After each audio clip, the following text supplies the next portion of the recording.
Hindi kayo magsisisi sa recipe na to, kaya gayahin nyo na. Gagawa tayo ng sisig ngayon. Ito ay baboy lang dito galing sa aking ref. Tinadtad ko lang siya, guys.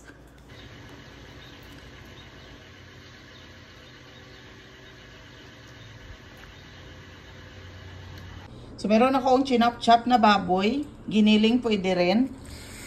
Pero hindi ito masyadong patty kasi hindi ako nakabili sa Asian store. So, pwede na to. Gagawa ako ng sisig. So, iprito-prito lang natin yan siya dyan. Lutuin lang natin sa sarili nitong mantika hanggang sa mag-crunchy. Kunti lang talaga ang taba nito, guys. Mas maganda sana kung yung pisngi ng baboy. Kasi maraming taba at yun talaga ang sinisisig. Pero no choice naman tayo kaya hindi man tayo nakapunta ng Asian store. So Walmart lang to galing.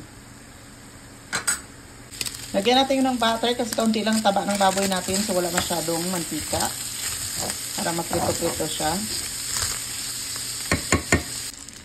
Lagyan natin to ng, alam nyo na kung ano yan, magic syrup. At lagyan na rin natin ng paminta para may lasa-lasa na siya. Okay, paminta is life man tayo. So, damihan natin. So, medyo nag-brown-brown na siya. Ilagay ko na yung ibang nating sibuyas. Tapos yung iba, mamaya naman, iwanan natin yung kalahati pagka bago naman siya maluto, guys. At dahil malapit na siyang maluto, lagyan natin ng kunting oyster sauce, pang palasa. Kunting toyo lang, pang pakulay.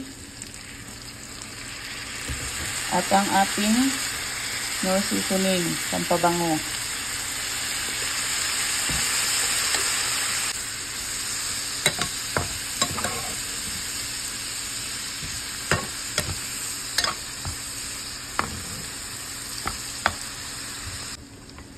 Lagyan natin ng lemon juice, guys. Paasin. Kunti lang muna kay kunti na lang itong luluto natin. Siyempre, lagyan natin ng mayonnaise.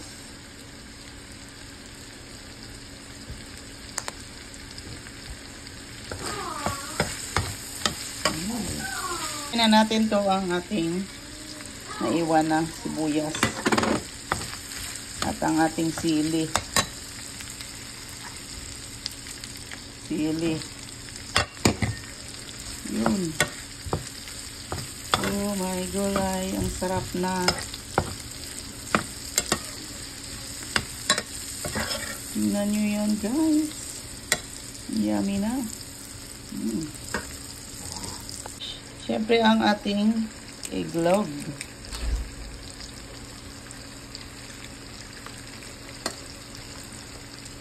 At ayaw naman natin ng hilaw ng itlog, guys. Kaya haluin natin para maluto siya.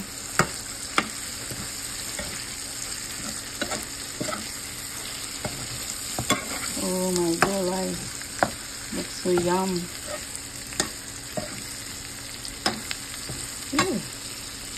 Siyempre, para ma-feel natin ang ating sisig, nilagay ko siya sa sisig plate. At ito na nga ang ating sisig, guys. Ang sarap. May paluto na siya.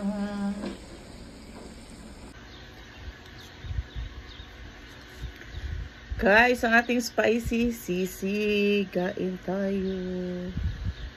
Ayan. Ayan. Dami, diba?